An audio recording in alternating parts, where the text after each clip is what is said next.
उन्होंने आध्यात्मिक कायाकल्प और शुद्धिकरण की तलाश में सभी पवित्र स्थानों में खुद को विसर्जित कर दिया। आखिरकार वे सुरपर का लौट आए, जहां समुद्र की कोमल लहरों ने उनका स्वागत किया। इससे बाद राजा प्रभास की ओर बढ़े, जो दुनिया भर में अपनी पवित्रता के लिए प्रसिद्ध स्थान है। वहां युधिष्ठिर ने अपने भाइयों के साथ स्नान किया, अपने पूर्वजों और दिगे मेजबानों को जलपान किया, जैसे कृष्ण और लोमास ने उनके साथ किया था।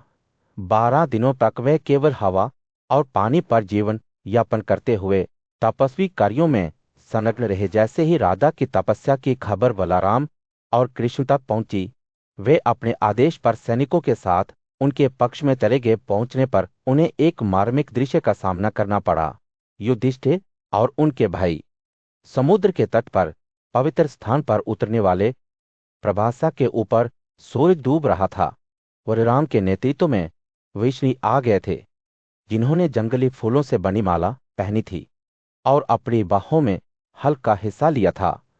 उन्होंने पांडु के पुत्रों को घेर लिया, जो बड़े सम्मान के साथ उनका इंतजार कर रहे थे। जैसे ही वे एक साथ खड़े हुए, बलराम ने कृष्ण की ओर रुख किया और चिंता से भरी आवाज में कहा, कृष्ण, मुझे नहीं लगता कि सद्गुण किसी भी अच्छे की ओर ले जाता है, या कि अधर्म प्रथाएं बुराई का कारण बन सकती हैं। उन्होंने कहा, युधिष्ठिर को देखें, वह पराक्रमी व्यक्ति जो जंगल में रहने के लिए कम हो गया है, जिसने पेड़ों की छाल को अपने वस्त्र के रूप में पहना हुआ है और सिर पर बार लगाए हुए हैं। और दुर्योधन दुष्ट पृथ्वी पर शासन करता है और उसके कार्यों का कोई परिणाम नहीं होता है। बलराम के शब्द संदेह और उलझन से भरे हुए थे। जब लोग उन्हें और दुर्गुण के बीच इतना अंतर देखते हैं, तो उन्हें क्या करना चाहिए? उन्होंने पूछा।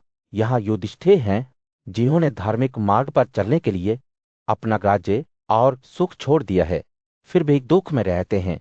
और भीष्म, कृपाद्रोण और अन्य महान नेता प्रथम के पुत्रों को निवासित करने के बाद खुशी से रहते हैं। जैसे ही बलराम बोल रहे थे, उन्होंने भीम के क्षीण रूप को देखा, जो भूख और प्यास से पीड़ित थे। ये शक्तिशाली नायक, उन्होंने कहा, जो अकेले पूर्व में मनुष्यों के सभी शासकों को जीत सकता है, अब जंगल में एक दैनीय जीवन जी रहा है। उन्होंने सहदेव, नकुल और अर्जुन की ओर देखा, जिनमें से प्रत्येक ने युधिष्ठिर के निर्वासन में आने के लिए अपने शाही जीवन को त्याग दिया था। बलराम के शब्द दुख और अफसोस से भरे हुए थे। पृथ्वी दुर्योधन को उसके दुष्ट कार्यों के लिए दंडित नहीं कर रही है। उसने कहा, पृथ्वी ने उसे पूरी तरह से क्यों नहीं निकल लिया, जब उसने युधिष्ठिर को निर्वासित कर दिया, जिसके पास युद्ध के सभी हथियार थे और वह अपने भाइयों के साथ था। उसने निराश होकर अपना सिर हिलाया, जैसे ही सूरज क्षितिज के नीचे डूबता है, दृश्य पर एक सुनहरा प्रकाश डालता है। बलराम के शब्द एक चुनौती की तरह हवा में लग जाते हैं। विष्णु और पांडु के पुत्र एक साथ खड़े थे, प्रत्येक सद्गुण और बुराई के बीच के अंतर के बारे में अपने अपने विचारों में खो गए थे। और उन सभी पर जो भाग्य आया था, उसके बाद की खामोशी में कृष्ण ने बलराम की बातों को ध्यान से सुना। उनकी आंखें अपने उन दोस्तों के लिए करुणा से भरी हुई थी, जो पीड़ित थे। उन्हें पता था कि धर्म का मार्ग हमेशा आसान नहीं होता है, लेकिन उन्हें यह भी पता था कि यही सच्चा सुख और पूर्ति का एकमात्र रास्ता है। और इसलिए जैसे ही रात के आकाश में तारे चमकने लगे, कृष्ण ने समझ में अपना सिर हिलाया और वैष्णियों और पांडु के पुत्रों ने समझ में सिर हिलाया। सूर्य हस्तिनापुर की पवित्र भूमि पर अभी अभी अस्त होने लगा था। भीड़भाड़ वाली सड़कों पर एक गर्म नारगी चमक छा रही थी। एक बहादुर योद्धा और पांडवों की वफादार दोस्त सात्यकी राम के सामने खड़ी थी। उसकी आंखें दृढ़ संकल्प के साथ चमक रही थीं। हे राम, उसने कहा, यह विलाप का समय नहीं है। हमें अभी कार्य करना चाहिए, जबकि स्थिति इसकी अनुमति देती है। राम को संबोधित करते हुए सात्यकी के शब्द हवा में गूंजते रहे, जिन्होंने उनके प्रस्ताव को ध्यान से सुना। पांडवों को निर्वासन के लिए मजबूर किया गया था और हस्तिनापुर के सिंहासन पर उनका सही स्थान धृतराष्ट्र के पुत्रों द्वारा हड़प लिया जा रहा था। सात्यकी ने तर्क दिया कि कृष्ण और स्वयं उनके पक्ष में होने के कारण पांडवों के अपने राज्य को पुनः प्राप्त करने की संभावनाएं निश्चित थीं। जैसे ही वह बोल रहा था, उसकी आंखें राम की ओर बढ़ी, एक भयंकर आंतरिक प्रकाश से जल रही थी। हमारे पास संरक्षक हैं जो हमारी रक्षा कर सकते हैं, उसने घोषणा की। आपके और कृष्ण जैसे संरक्षक जो पूरी दुनिया की रक्षा करने में सक्षम हैं। यह कैसे है कि आपका बेटा अर्जुन अपने भाइयों के साथ छिपा हुआ है?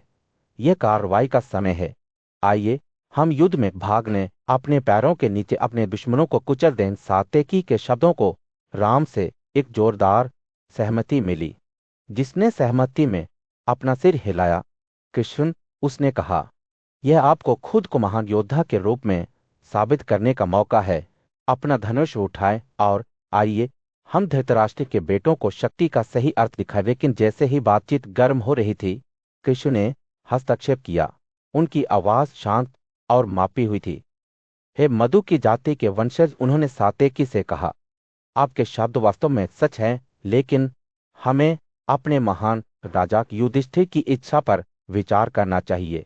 वह तब तक सिंहासन स्वीकार नहीं करेंगे जब तक कि वह अपनी बहादुरी से नहीं जीता जाता। सात्यकी ने ध्यान से सुना जब कृष्ण ने आगे कहा, इसके अलावा हमारे पास भीम और अर्जुन दो शक्तिशाली योद्धा हैं जो युद्ध में बेजोड़ हैं, और जुड़वान नकुल और सहदेव के साथ हमारे दुश्मनों के लिए क्या मौका है। हमें अपने विरोधियों के कौशल को कम नहीं आंकना चाहिए, लेकिन हम इंतजार भी नहीं कर सकते। कृष्ण के शब्दों को सात्यकी ने स्वीकार किया, जिसने स्थिति की गंभीरता को समझा। मैं देख रहा हूं, उसने कहा, तो आइए हम सावधानी और रणनीति के साथ आगे बढ़े। आइए हम युद्ध की तैयारी करें, लेकिन सतर्क रहें और बदलती परिस्थितियों के अनुकूल भी रहें। जैसे जैसे बातचीत समाप्त हुई, दोनों दोस्तों ने आपसी सम्मान और समझ का एक पल साझा किया।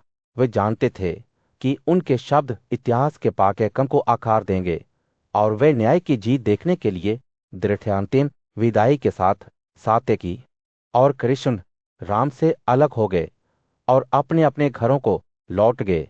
पांडवों ने आगे बढ़ना जारी रखा।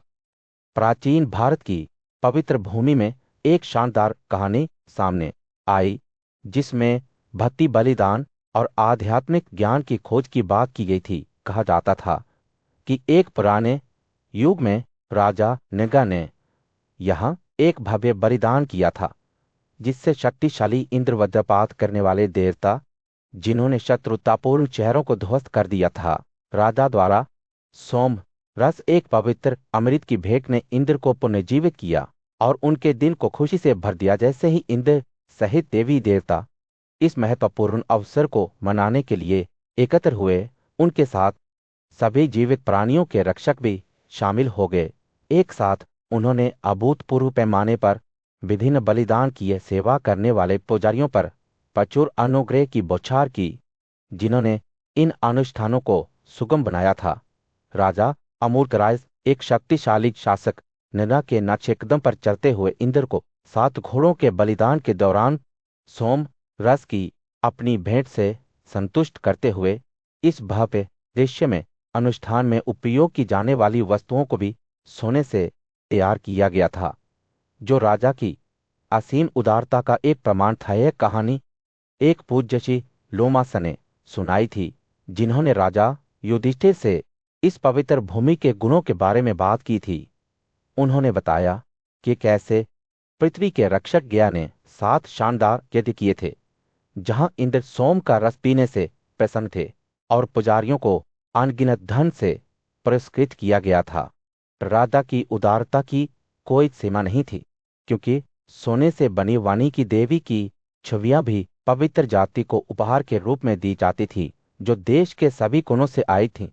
जैसे ही लोमासा ने अपनी कहानी जारी रखी, उन्होंने गया के अंतिम लक्ष्य के बारे में बात की, इंद्र के क्षेत्रों को प्राप्त करना। इसे प्राप्त करने के लिए उन्होंने विभिन्न स्थानों पर अनगिनत बलिदान के ढेर लगाए थे, जिससे पृथ्वी की सतह पर मुश्किल से कोई जगह बची थी। और इसलिए यह कहा जाता था कि जो कोई भी पवित्र नदी पायोसनी में स्नान करेगा। वह गया के नक्शे कदम पर चलेगा और देवताओं के क्षेत्र में पहुंचेगा। युधिष्ठिर और उनके भाई इस कथा से बहुत प्रभावित हुए। उन्होंने अपने पापों को धोने की कोशिश में पायोसिनी नदी में स्नान करने का फैसला किया। जब वे नीलम की पहाड़ी और महान नदी नर्मदा की यात्रा कर रहे थे, तो लोमासा ने उन्हें दी गए क्षेत्र के पवित्र स्थलों और मंदिरों के माध्यम से निर्देशित किया। जैसे ही उन्होंने इन पवित्र मैदानों की खोज की, युधिष्ठिर ने लोमास से इस भूमि के इतिहास के बारे में पूछा।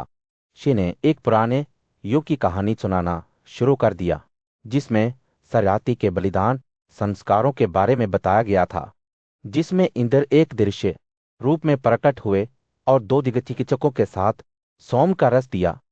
हालांकि भृगु के पुत्र च्यवन ने इंद्र के कथित अपराधों के लिए इंद्र के प्रति क्रोध की कल्पना की। युधिष्ठिर को इस कहानी में दिलचस्पी हुई और उन्होंने लोमासा से पूछा, एक शांत झील के शांत परिवेश में भृगु के पुत्र च्यवन नामक एक महान संत लंबे समय से तीव्र तपस्या का अभ्यास कर रहे थे।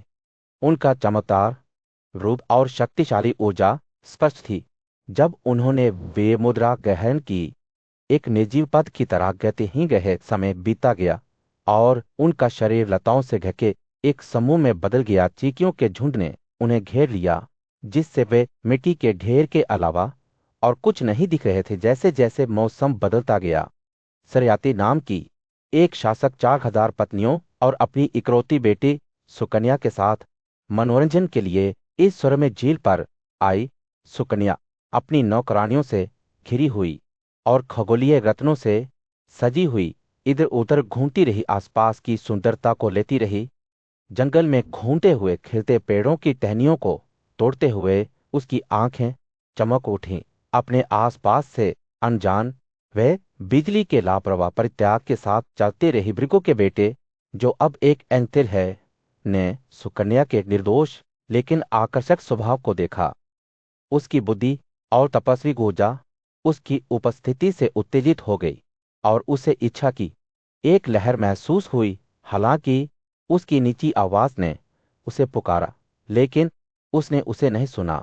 जिज्ञासु और होश खोने के बाद सुकन्या ने ऋषि की आंखों को कांटों से छेदा, जिससे उसे बहुत दर्द और क्रोध हुआ। जैसे जैसे च्यवन का क्रोध बढ़ता गया, उसने सरियाती की सेना के लिए प्रकृति के आह्वान को बाधित कर दिया, जिससे वे बहुत पीड़ित हो गए। इस घटना से हैरान राजा ने अपने सैनिकों से पूछा कि क्या वे जानते हैं कि अशांति के लिए कौन जिम्मेदार है। उन्होंने जवाब दिया कि वे नहीं जानते हैं और आगे की जांच करना राजा पर निर्भर है। इस समस्या को हल करने के लिए दृढ़ संकल्पित सरियाती ने अपने दोस्तों से जानकारी इकट्ठा करने के लिए खतरे और सुलह दोनों का इस्तेमाल किया। हालांकि उनमें से किसी को भी इस मामले के बारे में कोई जानकारी नहीं थी। च्यवन की बाधा के कारण होने वाले संकट को देखते हुए सुकन्या ने आखिरकार अपने पिता के सामने स्वीकार किया कि उसने चीटी पहाड़ी में एक शानदार पदार्थ को कांटों से छेदा था। सुकन्या का स्पष्टीकरण सुनकर सरियाती तुरंत एंथिर के पास आई और भृगु के बेटे को देखा, जो बूढ़ा हो गया था और उसकी तपस्या से उब गया था। राजा ने हाथ जोड़कर च्यवन से माफी मांगी, यह स्वीकार करते हुए कि उसकी बेटी ने अज्ञानता और प्रलोभन से काम किया था। राजा की ईमानदारी से प्रेरित होकर च्यवन सुकन्या को एक शर्त पर माफ करने के लिए सहमत हो गया। वह उसे अपनी दुल्हन के रूप में ले गा। च्यवन की बातें सुनकर सरियाती ने बिना किसी हिचकिचाहट के अपनी बेटी को उच्च आत्मा वाले ऋषि को सौंप दिया। अब सुकन्या की देखरेख में च्यवन राजा से प्रसन्न हुआ और उसे अपना आशीर्वाद दिया। अपनी सेना के साथ सरियाती अपने शहर लौट आई, जबकि सुकन्या अपने पति की देखभाल करने लगी, तपस्या करने लगी और अध्यादेशों का पालन करने लगी। जैसे जैसे समय बीतता गया, सुकन्या ने ऋषि की पूजा करते हुए खुद को एक समर्पित पत्नी साबित किया। एक हरे भरे जंगल में जहां सूरज की किरणें पेड़ों पर नाचती थीं, उन जुड़वा आश्विनों को, जो महान प्रसिद्ध खगोलीय चिकित्सक थे, सुंदरता का एक दृश्य दिखाई दिया। सुकन्या सरियाती की बेटी और च्यवन की पत्नी अभी अभी अपने स्नान से निकली थी। उसकी त्वचा औस से चुमी चमक से चमक रही थी। अश्विनों की आंखें चौड़ी हो गई जब वे उसे देख रहे थे। उनके चेहरे आश्चर्य से चमक रहे थे। तुम कौन हो? सुंदर नाक में जन्मे जुड़वा बच्चों ने एक स्वर में पूछा। उनकी आवाज गर्मी के दिन हर की हवा की तरह चमकती है। तुम्हारी सुंदरता खगोलीय क्षेत्र के सितारों की तुलना में अधिक चमकती है। सुकन्या उनके शब्दों पर लाल हो गई। उसकी बेशर्मी उसकी मासूमियत और पुण्य का प्रमाण है। अश्विनों ने उसके आकर्षण की प्रशंसा करना जारी रखा। उसकी तुलना एक बिजली के बोल्ट से की जो जंगल को अपनी चमकदार चमक से रोशन करता था। फिर भी उन्होंने देखा कि उसकी प्राकृतिक सुंदरता उसकी त्वचा से चिपकी मिट्टी और गंदगी से ग्रहण हो गई थी। आप च्यवन जैसे बूढ़े आदमी की सेवा क्यों करते हैं? उन्होंने पूछा, उनके शब्द अस्वीकृति के संकेत के साथ। जब हम में से कोई आपकी जरूरतों को पूरा कर सकता है और आपको खुशी दे सकता है। सुकन्या का दिल भक्ति से भर गया जब उसने जवाब दिया, मैं अपने पति च्यवन के प्रति प्रतिबद्ध हूं। मुझे उसकी निष्ठा पर संदेह नहीं है। उसके शब्दों से विचलित हुए अश्विनों ने एक समाधान प्रस्तावित किया। वे च्यवन की युवावस्था और जीवन शक्ति को बहाल करेंगे जिससे वह एक बार फिर मजबूत और सुंदर हो जाएगा। बदले में सुकन्या उनमें से एक को अपने साथी के रूप में चुनेगी। उसके कानों में अश्विनों का वादा बजने के साथ सुकन्या च्यवन के पास लौट आई और उसके साथ अपना प्रस्ताव साझा किया। उसके पति ने अपनी पूर्व शक्ति को फिर से प्राप्त करने के लिए उत्सुक होकर अपनी सहमति दी। अश्विनों ने सुकन्या को निर्देश दिया कि वे च्यवन को पास के टेक में लाए जहां वे अपना जादुई अनुष्ठान करेंगे। जैसे ही सूरज क्षितिज के नीचे डूबता है, जंगल को एक गर्म नारंगी चमक में डालता है। च्यवन और जुड़वा अश्विन पानी में उतरते हैं। हवा एक प्रत्याशित शांति से भर गई थी क्योंकि वे सतह के नीचे डूब गए थे। एक पल बाद वे उभरे बदल गए। युमा चमकदार और तारों की तरह चमकती जली हुई बालियों से सजाए गए अपने पति की पुनर्स्थापित सुंदरता को देखकर सुकन्या का दिल खुशी से भर गया। फिर भी उनके समान रूपों में उनके लिए उनमें से किसी एक को चुनना असंभव था। उसकी दुर्दशा से खुश होकर अश्विनों ने उसे उस व्यक्ति को चुनने के लिए प्रोत्साहित किया जो उसकी कल्पना को प्रसन्न करे। सुकन्या की आंखें उसके सामने तीन आकृतियों को स्कैन करती थीं और अंत में उसकी नजरें उसके प्रिय च्यवन पर स्थिर हो जाती थीं। अपने युवा रूप और समर्पित पत्नी के साथ फिर से मिलने पर खुश होकर च्यवन ने अश्विनों को उनके उपहार के लिए धन्यवाद दिया। उन्होंने खुद स्वर्ग के स्वामी की उपस्थिति में उन्हें सोम के रस के क्वार्टर बनाकर उन्हें चुकाने का वादा किया।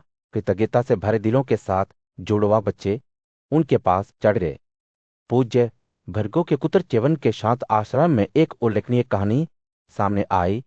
च्यवन के एक शाश्वत युवा व्यक्ति में परिवर्तित होने की खबर पृथ्वी के शासक सरियाती तक पहुंच गई थी, जो बहुत खुश थे और अपने सैनिकों के साथ आश्रम में पहुंचे। च्यवन और सुकन्या को दो दिव्य बच्चों की तरह देखकर सरियाती और उनकी पत्नी अपार आनंद से भर गए। उनकी खुशी पूरी दुनिया को जीतने की प्रतिद्वंद्विता कर रही थी। जैसे ही उन्होंने आश्रम में प्रवेश किया, च्यवन के पुत्र का संत ने सम्मानपूर्वक स्वागत किया। तपस्वी के पास बैठे राजा ने एक शुभ प्रकार की सुखद बातचीत की। भृगु के पुत्र ने तब सरियाती के लिए एक पवित्र समारोह में कार्य करने का प्रस्ताव रखा और पृथ्वी के शासक ने खुशी की पराकाष्ठा का अनुभव करते हुए प्रस्ताव पर अपनी स्वीकृति व्यक्त की। एक शुभ दिन पर जो एक यज्ञ समारोह के प्रारंभ के लिए उपयुक्त था, सरियाती ने एक भव्य मंदिर के निर्माण का आदेश दिया जो सभी वांछनीय चीजों से सुसज्जित था। राजा के पुजारी के रूप में च्यवन ने सोम रस की एक मात्रा को अश्विनों को अर्पित करने के लिए लिया जो दिव्य चिकित्सक थे।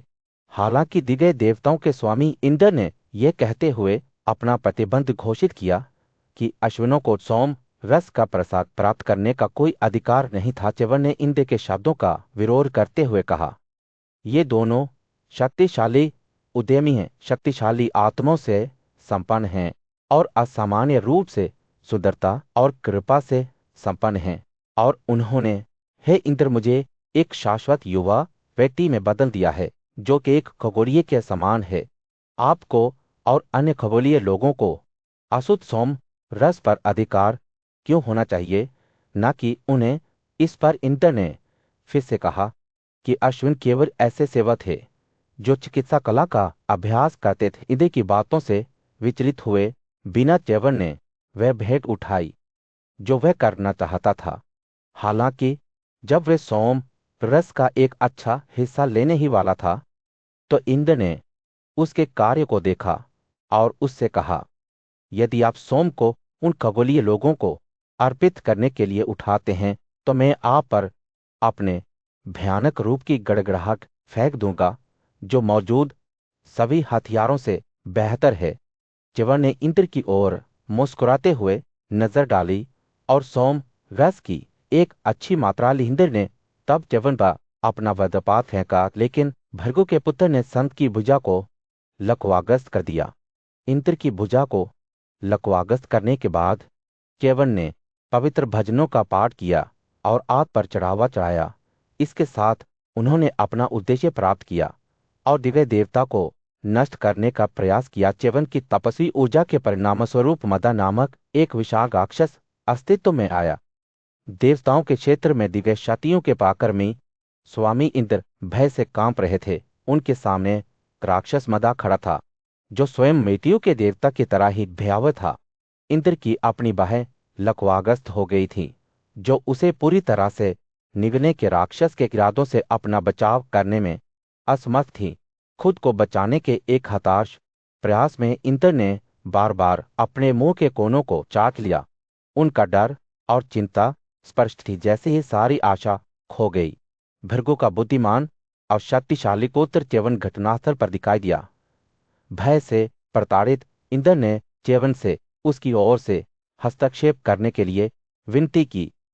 हे भृगु के पुत्र, इंद्र ने चिल्लाते हुए कहा, मैं आपको सच कहता हूं कि आज से दोनों अश्विन सोम रस के हकदार होंगे। मुझ पर दया करें, मेरा उपक्रम कभी भी व्यर्थ नहीं जा सकता। च्यवन अपने क्रोध को तेज करते हुए इंद्र के शब्दों से शांत हो गया और शत्रुतापूर्ण शहरों के विध्वंसक को मुक्त कर दिया। फिर उसने राक्षस मदा को नीचे फेंक दिया, उसे देवताओं के क्षेत्र से निष्कासित कर दिया। अपने हाथ की लहर के साथ च्यवन ने मदा को वितरित किया, जिसका प्रभाव दुनिया भर में विभिन्न रूपों में फैल गया। नशा, महिलाएं, जुआ और मैदान के खेल जैसे ही राक्षस को पराजित किया गया। इंद्र की कृतज्ञता की कोई सीमा नहीं थी।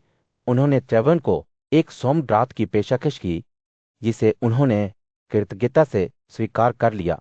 राजा सरयाती के साथ वे सभी देवताओं की पूजा करते थे, जिनमें 2 अश्विन भी शामिल थे, जो अब पवित्र रस पीने के हकदार थे। च्यवन की शक्तियों की प्रसिद्धि दूर दूर तक फैल गई और इंद्र की अपनी प्रतिष्ठा को बुद्धिमानशी के साथ उनके जुड़ाव से बढ़ाया गया। जैसे जैसे दिन बीतते गए, च्यवन अपनी प्यारी पत्नी सुकन्या से घिरे जंगल में खुशी का जीवन जीते रहे। उन्होंने अपना समय पवित्र झील में अपने पूर्वजों और देवताओं को जलपान करने में बिताया, जहां पक्षी मधुर धुनें गाते थे। राजा को अपने भाइयों के साथ इस पवित्र स्थल पर आने के लिए आमंत्रित किया गया, जहां वे अपने पूर्वजों और देवताओं को पानी चढ़ाते थे। अर्चिका पहाड़ी एक महान पवित्रता का स्थान पास में ही खड़ा था। यह कोई साधारण पहाड़ी नहीं थी, क्योंकि यहीं पर प्राचीन काल में देवता और शिव कठोर तपस्या करते हुए रहते थे। जुड़वा नर और नारायण, साथ ही शक्तिशाली संत शांतनु और सुनक, सभी ने इस स्थान से शाश्वत क्षेत्र प्राप्त किए थे। यहाँ तक कि पांडु के पुत्र महान कृष्ण ने भी यह तपस्या का जीवन व्यतीत किया था। राजा युधिष्ठिर जब इस पवित्र स्थल के सामने खड़े थे, तो उन्हें एक शासक के रूप में अपने स्वयं के कर्तव्यों की याद दिलाई गई। उन्हें बताया गया कि यह स्थान सभी पापों को नष्ट करने की शक्ति रखता है और यह चढ़ाने के लिए एक उत्कृष्ट स्थल है। युधिष्ठिर के दरबार में महान राजा ने लोमासा से मानधाता की कहानी सुनाने के लिए कहा। एक शक्तिशाली सम्राट जिसने इंद्र को भव्यता में प्रतिद्वंद्वी बनाया, लोमासा ने यक्ष को राजवंश के एक गुणी राजा योनासों के पुत्र ममधाता के जन्म का वर्णन करते हुए शुरुआत की। युवांशों ने कई बलिदान दिए और पुरोहितों को उदार उपहार दिए, लेकिन अपने अच्छे कार्यों के बावजूद वे निसंतान थे। उन्होंने राज्य के कर्तव्यों को अपने मंत्रियों को सौंप दिया और जंगल में आध्यात्मिक कार्यों के लिए खुद को समर्पित कर दिया। एक दिन उपवास करते हुए युवांशों ने भृगु के आश्रम में प्रवेश किया, जहां पानी से भरा एक पवित्र जार रखा गया था। संतों की प्रार्थनाओं के गुणों से पानी भरा हुआ था, जिसका उद्देश्य एक महान शक्ति और वीरता वाले बेटे को जन्म देना था। जैसे ही योनासों ने जार से पानी पिया, उसने अनजाने में संतों की योजना को बाधित कर दिया। वे पानी गायब होने पर जाग गए और योनासों से उसके गायब होने के बारे में पूछताछ की। उसने सच में इसे पीने की बात स्वीकार की और भृगु के बेटे ने खुलासा किया कि पानी उसकी मां के लिए एक बेटे को गर्भ धारण करने के लिए था, जो खुद इंद्र का प्रतिगोंद्री होगा। इस दुर्घटना के बावजूद संतों ने मानधाता के जन्म को सुनिश्चित करने के लिए एक बलिदान दिया। 100 साल बीत जाने से पहले योनासों ने एक बेटे को जन्म दिया, जो सूर्य की तरह चमक रहा था। शक्तिशाली शक्ति और अपरिमित चमक के साथ लड़के का नाम मानधाता रखा गया, क्योंकि वह इंद्र की उंगली चूसता था। जैसे जैसे मानधाता बढ़ता गया, उसने अपनी बिना सहायता वाली मानसिक शक्ति के माध्यम से पवित्र शिक्षा और शस्त्र विज्ञान सहित सभी ज्ञान प्राप्त किए। उसके पास अधगम नामक एक धनुष था, जो एक अभेद्य कवच था, और कई सींग वाले तीर थे। इंद्र ने स्वयं मानधाता को सिंहासन पर बिठाया और उसने धार्मिक तरीके से तीनों दुनियाओं पर विजय प्राप्त की। मानधाता का शासनकाल कई बलिदानों, पुजारियों को उदार उपहारों और पवित्र स्तूपों के निर्माण से चिन्हित था। उन्होंने पवित्र कार्य भी किए। पृथ्वी, समुद्र और सभी शहरों को जीतने के लिए अपना आदेश भेजा। उनके द्वारा तैयार किए गए बलिदान स्थल पूरे देश में पाए गए और उन्होंने ब्राह्मणों को 10,000 पदम दिए। जब 12 वर्षों तक सूखा पड़ा तो मानधाता ने इंद्र के विरोध पर कोई ध्यान नहीं देते हुए बारिश कराई। उसने चंद्र राजवंश में पैदा हुए गांधार के शक्तिशाली शासक को भी मार डाला, जो एक गर्जन बादल के रूप में भयानक था।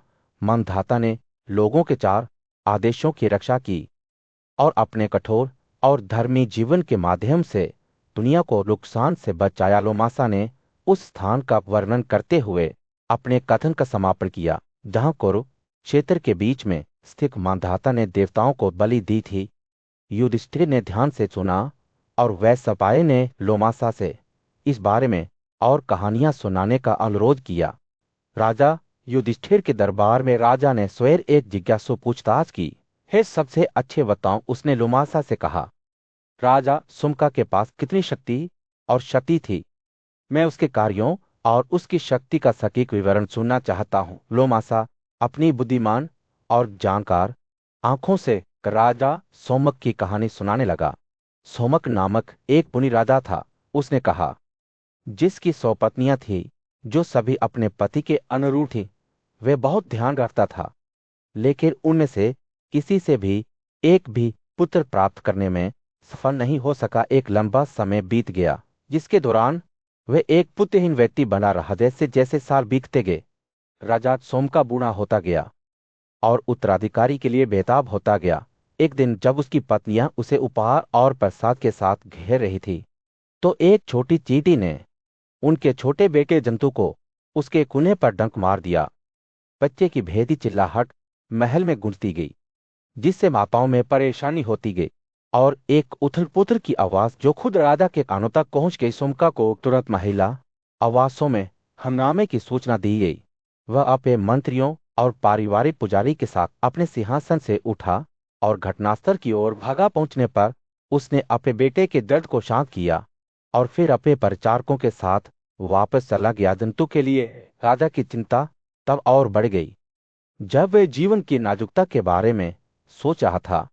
केवल एक ही पुत्र होने पर उसने अपने परिवार के पुजारी से कहा, यह देखते हुए कि सभी संगठित प्राणी कितने लगातार बीमारी के लिए उत्तरदायी हैं, एकमात्र पुत्र होना एक परेशानी है। उसने अफसोस जताया कि उसके प्रयासों और 100 पत्नियों के साथ मिलन के बावजूद उसे अभी तक एक भी उत्तर नहीं मिला है। राजा के शब्द निराशा से भरे हुए थे जब वह मार्गदर्शन के लिए अपने परिवार के पुजारी की ओर मुड़ा। हे ब्राह्मण, हे मेरे स्वामी, उसने विनती की, इस दृष्टि से कि मेरे कई बेटे पैदा हो सकते हैं। इस शताब्दी की पत्नियों की शादी मैंने एक निरीक्षण के बाद की है, और जब मैंने खुद को संतुष्ट किया कि वे मेरे लिए उपयुक्त साबित होंगी, लेकिन उन्हें कोई नहीं है। उसने पूछा कि क्या कोई ऐसा समारोह है जो उसे 100 बेटे दे सकता है। परिवार के पुजारी बुद्धिमान और जानकार ने जवाब दिया, एक समारोह है जिसके कारण एक आदमी को 1 सदी के बेटे मिल सकते हैं, अगर आप इसे करने में सक्षम हैं। हे सोमका, तो मैं आपको समझा दूंगा। सोमका की आंखें आशा से जगमगा उठी जब उन्होंने जवाब दिया, चाहे वह अच्छा हो या बुरा, जिस समारोह में 100 बेटे पैदा हो सकते हैं उसे आप पहले की तरह ही कर सकते हैं। अपने धन्य आत्म को मुझे यह समझाने दे। परिवार के पुजारी ने अनुष्ठान की रूपरेखा तैयार करना शुरू कर दिया। एक बलिदान पैदा किया जाएगा और उसके इकलौते बेटे दंतों को बलि के रूप में चढ़ाना होगा। राजा ने ध्यान से सुना। एक दूर के देश में राधा सोमका अपने भरोसेमंद ब्राह्मण पुजारी लोमास के सामने खड़े थे। उनके दिल में एक तीव्र इच्छा थी। वे चाहते थे कि उनकी विरासत को आगे बढ़ाने के लिए बहुत सारे बेटे हों, और वे ऐसा करने के लिए जो कुछ भी करना पड़े वे करने को तैयार थे। उन्होंने पूरी निष्ठा के साथ बुद्धिमान पुजारी से विनती की, जो कुछ भी किया जाना है मैं आपसे अनुरोध करता हूं, ठीक वैसा ही करें जैसा कि आवश्यक हो। जैसा कि मैं कई पुत्रों की इच्छा रखता हूं, मैं वे सब करूंगा जो आपके द्वारा निर्धारित किया जा सकता है। यज्ञ शुरू करते समय ब्राह्मण के शब्द गंभीरता से भरे हुए थे। जंतु नामक एक युवा लड़के को पीड़ित के रूप में चुना गया था, और उसकी माताओं ने दुख से अभिभूत होकर उसे कार्यवाहक पुजारी से छीनने की कोशिश की। वे निराशा में रोए, अपने बच्चे को कसकर पकड़ लिया, लेकिन पुजारी ने दृढ़ता से पकड़ रखा। उसकी पकड़ अडिग थी। हवा महिलाओं की पीड़ा भरी चीखों से भरी हुई थी, जैसे कि पीड़ा में चिल्लाने वाली महिला। अस्त्र के कोर्स जैसे जैसे अनुष्ठान आगे बढ़ा, पुजारी ने जंतु को उसकी माताओं से दूर खींच लिया, और उसे बचाने के उनके उग्र प्रयासों के बावजूद अंततः उसे मार दिया गया और उसे दहन बलि के रूप में चढ़ाया गया। माताओं की पीड़ा चरम पर पहुंच गई। जब उन्होंने चढ़ाने के लिए गर्म वसा को तैयार होते देखा, तीखी गंध से अभिभूत होकर वे गहरी बेहोशी की स्थिति में जमीन पर गिर गए। फिर भी भाग्य ने तय कर दिया था कि इस बलिदान से एक अप्रत्याशित इनाम मिलेगा। 10 महीने बाद कादा सुमक के लिए बेटों की एक पूरी शताब्दी पैदा हुई, जिनमें से प्रत्येक की कल्पना उनकी समर्पित पत्नियों ने की थी। उनमें से सबसे बड़ा और सबसे प्रिय पुत्र जलतु खड़ा था, जिसकी पीठ पर सोने का निशान था, जो उसकी असाधारण योग्यता का प्रतीक था। कि साल बीत गए, और जैसे जैसे सोमक का शासनकाल समाप्त हुआ, उसने अपने परिवार के पुजारी के साथ हुए भयानक दुर्भाग्य को देखा। ब्राह्मण को नरक की पीड़ा से ग्रसित किया जा रहा था, उसी आग की लपटों से पीड़ित था जिसने कभी उनके पवित्र अनुष्ठान को भड़काया था। सोमक का दिल अपने समर्पित सेवक के पास गया, और उसने ये जानने की मांग की कि यह आपदा उस पर क्यों आई है। पुजारी, जिसका शरीर आग से झुलसा हुआ था, ने सच्चाई का खुलासा किया, यह मेरे द्वारा आपके उस बलिदान को करने का परिणाम है। राधा तबाह हो गया, यह महसूस करते हुए कि उसके कार्यों से उसके वफादार सेवक को पीड़ा हुई है। उसने दिवंगत आत्माओं को सलाह देने वाले देवता धर्मराज से विनती की कि वे अपने पुजारी को इस पीड़ा से मुक्त करें, लेकिन धर्मराज विचलित नहीं होंगे। कोई भी दूसरे व्यक्ति के कार्यों के लिए आनंद या पीड़ा नहीं ले सकता है। उन्होंने घोषणा की, ये आपके कार्यों का फल है, इसे यहां देखें। सोम का अधिक थे इस बात पर जोर देते हुए कि उनके वफादार ब्राह्मण के बिना उन्हें धन्य क्षेत्रों में प्रवेश करने की कोई इच्छा नहीं थी। वे उनके कार्यों के परिणामों में भाग लेने के लिए तरस रहे थे।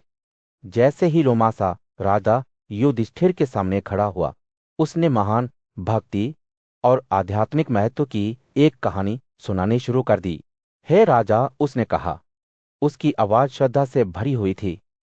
सभी प्राणियों के स्वामी ने स्वयं स्टिकिता का प्राचीन अनुष्ठान किया। जो एक अविश्वसनीय 1000 वर्षों तक फैला हुआ था।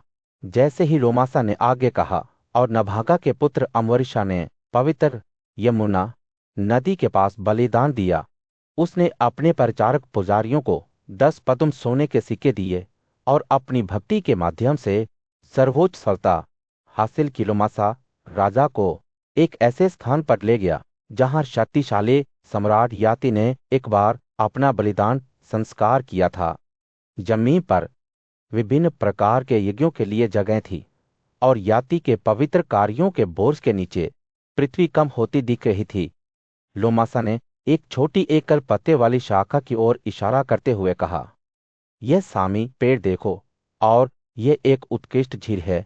राजा की आंखें आसपास के वातावरण की निर्मल सुंदरता को लेते हुए घूम रही थी। जैसे जैसे वे आगे बढ़े, उन्हें परशुराम द्वारा बनाई गई झीलें और नारायण का आश्रम मिला। लोमासा ने चिका के बेटे द्वारा अनुसरण किए जाने वाले मार्ग की ओर इशारा किया, जो रोपे नदी में योग अनुष्ठानों का अभ्यास करते हुए पृथ्वी पर घूम रहा था। राजा ध्यान से सुन रहा था। उसका मन प्राचीन नायकों की कहानियों को अवशोषित कर रहा था। अचानक उनके सामने एक अजीब आकृति दिखाई दी। आभूषणों के लिए मूसलों से सधी एक पिशाचा महिला। उसने एक ब्राह्मण महिला से कहा, युगंधार में देही खाने के बाद और अच्युत स्थल में रहने के बाद आपको अपने बेटों के साथ रहना चाहिए। लोमासा के शब्दों का अनुवाद करते ही राजा की जिज्ञासा बढ़ गई। वह कहती है कि अगर हम यहाँ रात बिताते हैं तो हमारे अनुभव दिन के अनुभवों से अलग होंगे। उसने समझाया। राजा ने लोमासा की ओर देखा। उसकी आंखें आश्चर्य और भय से भरी हुई थीं। ये वास्तव में एक पवित्र स्थान है, उसने कहा। इसी स्थान पर नहुष के पुत्र याति ने यज्ञ संस्कार किए और बहुमूल्य रत्नों का उपहार दिया। उन अनुष्ठानों के साथ इंद्र का आनंद उनके चारों ओर के शांतिपूर्ण वातावरण में स्पष्ट था। लोमासा ने यमुना नदी पर एक पवित्र स्नान स्थल की ओर इशारा करते हुए राजा का परिदृश्य के माध्यम से मार्गदर्शन करना जारी रखा, जिसे प्रक्षावतारण के नाम से जाना जाता है। सुसंस्कृत दिमाग वाले लोग इसे स्वर्ग के क्षेत्र का प्रवेश द्वार कहते हैं। उन्होंने कहा। राजा ध्यान से सुनता था। प्राचीन नायकों की कहानियों और उनकी भक्ति में उसका मन पिया था। जैसे ही वे उस स्थान पर पहुंचे जहां राजा भरत ने यज्ञ संस्कार किए थे, लोमासा ने समझाया कि सम्राट ने इच्छित शिकार को मुक्त करके एक घोड़े की बलि का जश्न मनाया था। एक राजसी घोड़े के साथ एक काले रंग के कोट के साथ। राजा की आंखें चौड़ी हो गई जैसे ही उन्होंने मारुत की कहानी को लिया। जैसे ही लोमासा राजा दशरथ के सामने खड़ा हुआ, उसने पवित्र परिदृश्य को श्रद्धा के साथ देखा। हे भरत की जाति के पुत्र, उसने शुरू किया, ये एक ऐसी जगह है जहां मनुष्यों ने अपनी अंतिम सांस ली है और स्वर्ग चले गए हैं। उसने उस स्थान की ओर इशारा किया जहां हजारों साल पहले, जब वे एक महान बलिदान में लगे हुए थे, दक्ष ने अपना आशीर्वाद दिया था। जैसे ही लोमासा उसे सुंदर नदी सरस्वती के तट पर ले गया, राजा की आंखें चौड़ी हो गई। लोमासा ने कहा, यह पवित्र तीर्थ है जहां देवी पृथ्वी पर गायब हो गई और बाद में चमसौदधेर में फिर से प्रकट हुई। राजा ने विस्मय से देखा कि लोमासा ने उसे निषादों के राज्य का द्वार दिखाया जहां सरस्वती ने उनकी घृणा से छिपा हुआ था और यहां वह अन्य पवित्र नदियों से जुड़ जाती है। लोमासा ने आगे कहा, आने वाले सभी लोगों को आशीर्वाद देने के लिए समुद्र की ओर बहती हुई जब वे नदी के किनारे चल रहे थे, तो लोमासा ने उस स्थान की ओर इशारा किया जिसे सिंधु के नाम से जाना जाता है, जहां लोपामुद्रा ने अगस्त्य को अपना स्वामी स्वीकार किया था। राजा की आंखें इंद्र के पसंदीदा स्थान प्रभासा के उल्लेख पर आश्चर्य से चमक उठे, जिसने सभी पापों को दूर कर दिया। और वहां लोमासा ने एक दूर के क्षेत्र की ओर इशारा करते हुए कहा, विश्वपद की पवित्र भूमि दिखाई दे रही है। राजा और उसके भाई विपाशा नदी के किनारे तक लोमासा के पीछे चले, जहां वशिष्ठ ने एक बार अपने बेटों के लिए दुख में खुद को उसके पानी में फेंक दिया था। और जब वे पानी से उठा तो लोमासा ने मुस्कुराते हुए कहा। वह अनियंत्रित था। राधा की आंखें चमक उठीं जब वह पवित्र क्षेत्र कश्मीर को देख रहा था, जहां अक्सर पवित्र जी आते थे। जैसे ही उन्होंने अपनी यात्रा जारी रखी, लोमासा ने उस स्थान की ओर इशारा किया जहां अग्नि और कश्यप ने एक सम्मेलन किया था, और जहां नहुषा का पुत्र उत्तर केशियों से मिला था। और वहां उसने एक दूर के द्वार की ओर इशारा करते हुए कहा, मानसरोवर का प्रवेश द्वार है। जैसे ही लोमासा ने उसे वाटिखंड का प्रसिद्ध चित्र दिखाया, राजा का दिल गर्व से खोला, जो वेदा के द्वार से सटा हुआ था। जैसे ही वे आगे बढ़े, लोमासा ने उस उल्लेखनीय घटना के बारे में बताया जो यहाँ हर युग में घटित होती है।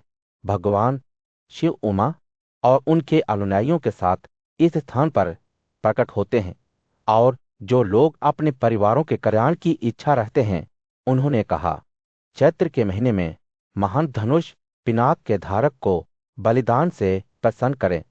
जैसे ही लोमासा ने उन्हें उजनाक नामक पवित्र तीर्थ दिखाया, राजा की आंखें भक्ति से भारी हो गई। जहां वशिष्ठ और उनकी पत्नी अरुंधति को शांति मिली थी। जैसे ही वे अपनी यात्रा के अंत तक पहुंचे, एक गर्मी के दिन की भीषण गर्मी में राजा उसनारा अपने सिंहासन पर बैठे अपने परिचारकों से घेरे हुए पास के एक पेड़ पर एक राजसी बाज बैठा हुआ था। उसकी भेदी नजर राजा पर टिकी हुई थी। बाज ने एक ऐसी आवाज में बात की जो पूरे देश में गूंजती थी, पृथ्वी के सभी राजा आपको एक पवित्र शासक के रूप में प्रस्तुत करते हैं। हे राजकुमार, अपने उस कार्य को करना क्यों बंद कर दिया है जो अध्यादेश द्वारा स्वीकृत नहीं है? बाज की बातें सुनकर राधा की आंखें चौड़ी हो गई। वह जानता था कि यह पक्षी कोई साधारण प्राणी नहीं है, बल्कि वह दिव्य ज्ञान से भरा हुआ है। बाज ने आगे कहा, मैं भूख से बहुत पीड़ित हूं। क्या आप मुझसे वह नहीं रोकते जो देवता ने मेरे भोजन के लिए निर्धारित किया है? राजा का दिल करुणा से भर गया जब उसने अपने सामने कंपते हुए कबूतर को देखा। तो ये क्यों नहीं देखता? इस सबसे बड़ा गुण यह है कि मैंने उसे तुझे ना सौंप दिया। बाज ने अपनी आंखों से जोर से चमकते हुए पूछा, इसलिए इसे छोड़ना निश्चित रूप से दोषपूर्ण है। राधा का दिमाग अपने विकल्पों को औरते हुए दौड़ रहा था। वह जानता था कि कबूतर को छोड़ना एक अच्छा काम होगा, लेकिन किस कीमत पर? क्या इसका मतलब यह नहीं होगा कि वह अपने गुण का त्याग कर देगा? बात दब गया। उसके शब्द ज्ञान से टपक रहे थे। एक आदमी अपने लिए सबसे प्यारी चीज को छोड़ने के बाद भी लंबे समय तक जीवित रह सकता है, लेकिन भोजन से दूर रहने के बाद वह ऐसा नहीं कर सकता। राजा की आंखें चौड़ी हो गई जब उसने बाज के तर्क को सुना। वह जानता था कि यह केवल एक पक्षी को खिलाने की बात नहीं थी, बल्कि ब्रह्मांडीय व्यवस्था को बनाए रखने की बात थी। राजा के विचारों को बाज के अगले शब्दों से बाधित किया गया, लेकिन हे राजकुमार, आप कई जीवनों की रक्षा नहीं करते हैं। जो गुण दूसरे गुण के रास्ते में खड़ा होता है वह निश्चित रूप से कोई गुण नहीं है, लेकिन वास्तव में अन्याय है। राधा का मन परस्पर विरोधी भावनाओं से घिरा हुआ था, क्योंकि वह निर्णय लेने के लिए संघर्ष कर रहा था। बात के शब्द गर्मी के दिन एक हल्की हवा की तरह थे, जिसमें ज्ञान और पुण्य की सुगंध थी। राधा को पता था कि उसे अपने अगले कदम के बारे में सावधानी से सोचना होगा। उसने कबूतर को देखा। उसकी आंखें दया की गुहार लगा रही थीं, और फिर बाज की ओर मुड़ा। हे पक्षियों में सबसे अच्छा, उसने कहा, जब आप बहुत अच्छे शब्दों से भरे हुए शब्द बोलते हैं तो मुझे लगता है कि आप पक्षियों की राधा सुपर्णा हैं। राधा के संदेह की पुष्टि तब हुई जब बाज ने जवाब दिया, मैं वास्तव में इंद्र हूं। हे गुणी राधा, हवा एक अलौकिक ओजस से भर गई। जैसे ही राधा को सच्चाई का पता चला, उसने महसूस किया कि वह स्वयं देवताओं द्वारा परखा गया था, और उसके गुण को उनके अपने गुणों के खिलाफ मापा जाएगा। राजा के दिमाग में उथल पुथल मच गई जब वह समझ गया कि क्या हो रहा है। वह जानता था कि उसे अपने गुण और सुरक्षा चाहने वालों के जीवन के बीच चुनाव करना है। एक दूर के देश में जहां नारियल के पेड़ों की खुशबू के साथ हवा मीठी थी, वहां उद्दालक के बेटे श्वेतकेतु नाम का एक युवक कहता था। पवित्र मंत्रों में एक विशेषज्ञ के रूप में उनकी प्रसिद्धि दूर दूर तक फैल गई थी और लोग अक्सर आत्मा के मामलों में उनका मार्गदर्शन लेते थे। एक दिन आश्रम के भीतर ध्यान करते हुए उन्होंने देवी सरस्वती को उनके मानव रूप में देखा। विनम्र हृदय से श्वेतकेतु ने उनका आशीर्वाद दिया, मुझे भाषण का उपहार दिया जाए जैसा कि भाग्य में होगा। श्वेतकेतु के चाचा अष्टावक्र का जन्म उनकी मां सुजाता और पिता कहोदा से हुआ था, जो एक प्रसिद्ध ऋषि थे जिन्होंने शास्त्रों में महारत हासिल की थी। हालांकि जैसे ही कहोदा ने पवित्र ग्रंथों को जोर से पढ़ा, अजन्मे बच्चे अष्टावक्र ने उन्हें सही करते हुए कहा, पिता, आपका पढ़ना गलत है। इस अपरिपक्वता से क्रोधित होकर कहोदा ने अपने बच्चे को शाप दिया, क्योंकि आप गर्भ में भी इस तरह से बोलते हैं। आप अपने शरीर के 8 हिस्सों में टेढ़े मेढ़े होंगे। अष्टावक्र एक विकृत रूप के साथ पैदा हुआ था, लेकिन उसका दिमाग तेज और जिज्ञासु बना रहा। जैसे जैसे वह बड़ा होता गया, उसके चाचा श्वेतकेतु ने उससे दोस्ती की और वे अक्सर पवित्र विद्या पर जीवंत बहस में शामिल होते थे। हालांकि अष्टावक्र के जन्म के बारे में सच्चाई उससे छिपी रही कि उसका पिता वास्तव में कहोदा था, जिसे एक विवाद में वंदिन ने कराया था और बाद में डूब गया था। कि साल बीत गए और अष्टावक्र अपने 12वें वर्ष में पहुंच गया। एक दिन अपने पिता की गोद में बैठे हुए श्वेतकेतु ने उसे क्रूरता से बताया, यह तुम्हारे पिता की गोद नहीं है। इस रहस्योद्धाटक ने अष्टावक्र के दिल को खंजर की तरह छेद दिया और वे बुरी तरह रोया। उसकी मां सुजाता से जवाब मांगते हुए उसने उसे उसके जन्म के बारे में सच्चाई बताई कि उसका असली पिता कहोदा था। अष्टावक्र का दिल गुस्से और दुख से भर गया, लेकिन उन्होंने अतीत पर ध्यान नहीं देने का फैसला किया। इसके बजाय उन्होंने ज्ञान और ज्ञान की तलाश की, जिससे उन्हें राजा जनक के शानदार बलिदान की ओर ले जाया गया। अपने चाचा श्वेतकेतु के साथ अष्टावक्र भव्य कार्यक्रम में पहुंचे, जहां उन्हें वंदिन से एक चुनौती का सामना करना पड़ा, जिन्होंने वर्षों पहले कहोदा को हराया था। भी आंखों में दृढ़ संकल्प के साथ अष्टावक्र ने राजा को संबोधित किया, ए महान शासक, मैं किस पवित्र बहस में भाग लेने आया हूं। आइए देखें कि किसका ज्ञान बेहतर है, मेरा या वंदिन का। दो प्रतिभाशाली दिमागों के बीच एक महाकाव्य टकराव के लिए मंच तैयार किया गया था, जिसमें पवित्र विद्या और शास्त्र अनिश्चित रूप से संतुलन में लटके हुए थे। जैसे जैसे बहस शुरू हुई, अष्टावक्र के शब्द ज्ञान से भरे हुए थे और उनके तर्क एक रेजर की तरह तीखे थे। वंदिन हालांकि विज्ञान में अच्छी तरह से पारंगत थे। झुलसा देने वाले रेगिस्तान में अष्टावक्र और उनके साथी राजा जनक के भव्य बलिदान समारोह को देखने के लिए उत्सुक होकर मिथिला राज्य की ओर यात्रा कर रहे थे। जैसे ही वे प्रवेश द्वार के पास पहुंचे, एक कठोर रक्षक ने उनका रास्ता रोक दिया, उन सख्त नियमों का हवाला देते हुए जो केवल एक निश्चित उम्र से ऊपर के विद्वान ब्राह्मणों को प्रवेश करने की अनुमति देते थे। वारगर के इनकार से परेशान होकर अष्टावक्र खड़ा हुआ और घोषणा की, हम ज्ञान में बूढ़े हो गए हैं। केवल वर्षों में नहीं, हमने पवित्र प्रतिज्ञाओं का पालन किया है, वैदिक विद्या में महारत हासिल की है और अपने जुनून को कम किया है। हमारा ज्ञान उम्र से बंधा नहीं है। वारगर संशय में लेकिन चिंतित ने अष्टावक्र से कहा कि वह एक कविता के माध्यम से सर्वोच्च व्यक्ति के बारे में अपनी समझ का प्रदर्शन करे। अष्टावक्र मुस्कुराया और एक प्राचीन भजन का पाठ करना शुरू किया, जिसका एक अक्षर बहुआयामी अर्थों में प्रकट हुआ, जिसने वारगर को चौंका दिया। वास्तविक विकास को केवल शारीरिक विकास से नहीं मापा जा सकता है, अष्टावक्र ने समझाया। एक पेड़ युवा दिखाई दे सकता है लेकिन फल दे सकता है, जबकि भूरे बालों वाला पेड़ खाली सिर रह सकता है। इस स्वयं के बावजूद प्रभावित वारगर ने राजा के आदेश और वंदिन के अधिकार का हवाला देते हुए उन्हें जाने देने से इनकार कर दिया। अष्टावक्र ने राजा जनक के साथ दर्शकों से अनुरोध किया कि वे वंदिन को उनके आगमन के बारे में सूचित करें। राजा अष्टावक्र के साहस से चिंतित होकर उनसे मिलने के लिए सहमत हो गए। जैसे ही वे दरबार में घुसे, अष्टावक्र ने राजा को संबोधित करते हुए कहा, हे पराक्रमी शासक, मैं आपके बलिदान को देखने आया हूं और विद्वान लोगों के साथ विवाद में पड़ गया हूं। क्या मैं अपनी योग्यता साबित कर सकता हूं?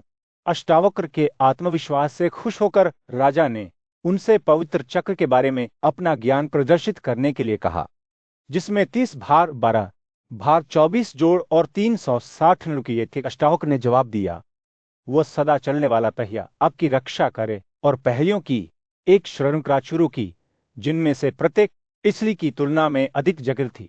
अष्टावक्र की बुद्धि और ज्ञान से प्रभावित होकर राजा ने उनसे उस देवता की पहचान करने के लिए कहा जो रथ की तरह हवा में सवार था।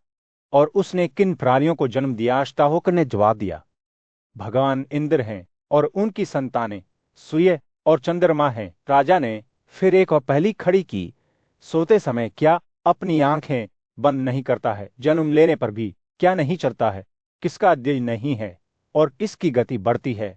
अष्टावक्र ने कई समानताओं के साथ जवाब दिया जिनमें से प्रत्येक पिछले की तुलना में अधिक चतुर है। राजा अष्टावक्र की भाषा में महारत और अपने पैरों पर खड़े होकर सोचने की उनकी क्षमता से चकित थे। उन्होंने घोषणा की, आप कोई साधारण लड़के नहीं हैं। मैं आपको समारोह में प्रवेश देता हूं। वनडे आपका इंतजार कर रहा है। राजाओं की विशाल सभा में जहां अद्वितीय शक्ति के सम्राट एकत्र हुए थे, अष्टावक्र एक दुर्जेय उपस्थिति के रूप में खड़ा था। वह विवाद के स्वघोषित स्वामी वंदन की तलाश करता था, लेकिन उसका प्रतिबंध भी मायावी बना रहा, जैसे कि एक हंस विशाल जल में आसानी से उड़ रहा हो। अनियंत्रित अष्टावक्र ने घोषणा की, मैं एक उग्र आग की तरह हूं जिसे रोका नहीं जा सकता है, और दृढ़ हूं। हे वंदिन, तुम मेरे साथ गति नहीं रख पाओगे। जब दोनों विरोधियों ने अपना बौद्धिक द्वंद्व शुरू किया तो सभा ने अपनी सांस रोक ली। लोमासा ने बताया कि अष्टावक्र सभा में गरज पड़ा। उसके शब्द जनक के शानदार बलिदान के कक्षों में गूंज रहे थे। अष्टावक्र ने वंदिन को चुनौती दी, क्या आप में मेरे प्रश्नों का उत्तर देने का साहस है? अष्टावक्र ने अपनी क्षमताओं पर विश्वास करते हुए कहा, एक आग चमकती है, एक सूरज चमकता है, और एक नायक इंद्र सभी दुश्मनों पर विजय प्राप्त करता है। जैसे जैसे बहस बढ़ती गई, दोनों विरोधियों ने एक दूसरे के तर्कों का सटीक और समझदारी से मुकाबला करते हुए एक दूसरे पर हमला किया। अष्टावक्र ने माना कि संख्याएं जीवन के विभिन्न पहलुओं में महत्व रखती हैं। ब्राह्मणों के लिए 4 आश्रम, बलिदान करने के लिए 4 आदेश और 4 मुख्य बिंदु। वंदन ने अपने स्वयं के उदाहरणों के साथ मुकाबला किया। आज 5 मीटर और 5 पवित्र नदियां बुद्धि की लड़ाई जारी रही। प्रत्येक प्रतिद्वंद्वी दूसरे को फाड़ने की कोशिश कर रहा था। अष्टावक्र ने पवित्र अग्नि की स्थापना में 6 गायों को उपदान के रूप में बताया, जबकि वंदिन ने 7 पालतू जानवरों और 7 जंगली जानवरों का दावा किया। संख्याओं का खेल जारी रहा, जिसमें किसी भी पक्ष ने एक इंच भी नहीं दिया। 12 महीने वर्ष की रचना करते थे। 12 अक्षरों ने मिलकर जगती का एक फुट बनाया, और 12 आदित्य आकाश में चमकते हिलक। ऐसा लगा कि बहस कभी खत्म नहीं होगी, तो वंदन चुप हो गया, अपने प्रतिवादों को जारी रखने में असमर्थ रहा। अष्टावक्र ने कविता का अंतिम भाग प्रदान किया, जिसमें 13वें चंद्र दिवस को शुभ बताया गया। पृथ्वी पर 13 द्वीप और 13 बलिदानों की अध्यक्षता किसी की सभा में हंगामा मच गया। जब ब्राह्मण अपनी बौद्धिक शक्ति को श्रद्धांजलि देते हुए अष्टावक्र के पास पहुंचे, अष्टावक्र ने घोषणा की कि वंदन का वही हाल होना चाहिए जो उसने अन्य ब्राह्मणों पर किया था, समुद्र के पानी में फेंक दिया जाना। लेकिन वंदन ने एक चौंकाने वाली सच्चाई का खुलासा किया। वह राजा वरुण का पुत्र था, और उसके पिता का बलिदान 12 वर्षों से अधिक समय तक चला। जैसे ही सभा विस्मय से देख रही थी, हाथ जोड़कर अष्टावक्र की पूजा करते हुए जनक की उदारता चमक उठी। अष्टावक्र ने जवाब दिया कि वंदन ने झूठे तर्कों के माध्यम से वैदिक सत्य को दबा दिया था, लेकिन आज वह अष्टावक्र की बुद्धि से हार गया था। अष्टावक्र ने कहा, अच्छे लोग लड़कों के दावों का न्याय करते हैं, भले ही उनने बोलने की कमी हो। जनक स्तब्ध मौन में सुन रहे थे, जैसे कि प्राचीन काल की उस भूमि में जहां पवित्र नदियां बहती थीं और पहाड़ ऊंचे खड़े थे। राजा युधिष्ठिर के सामने एक बुद्धिमान ची लोमासा खड़े थे। उन्होंने सामगा नदी की ओर इशारा किया, जिसे कभी मधुला के नाम से जाना जाता था, जहां भरत ने वित्र का वध करने के बाद अपने पापों से खुद को शुद्ध किया था। पास में कर्दमेला स्थान था, जहां सचिन के स्वामी ने अपने कर्मों के बोझ से खुद को मुक्त करने के लिए स्नान किया था। जैसे ही वे समगा के तट पर चल रहे थे, लोमासा ने मेनाक पर्वत के बारे में बात की, जो पृथ्वी में डूब गया था। जो अपने पूर्व गौरव का एक वसीयतनामा छोड़ गया था। उन्होंने अतिथि के पवित्र भोजन के बारे में बताया, जो सर्वोच्च व्यक्ति की उपस्थिति में पकाया गया था और कैसे कहा जाता था। यह उन लोगों के लिए समृद्धि लाता है जो इसमें भाग लेते थे।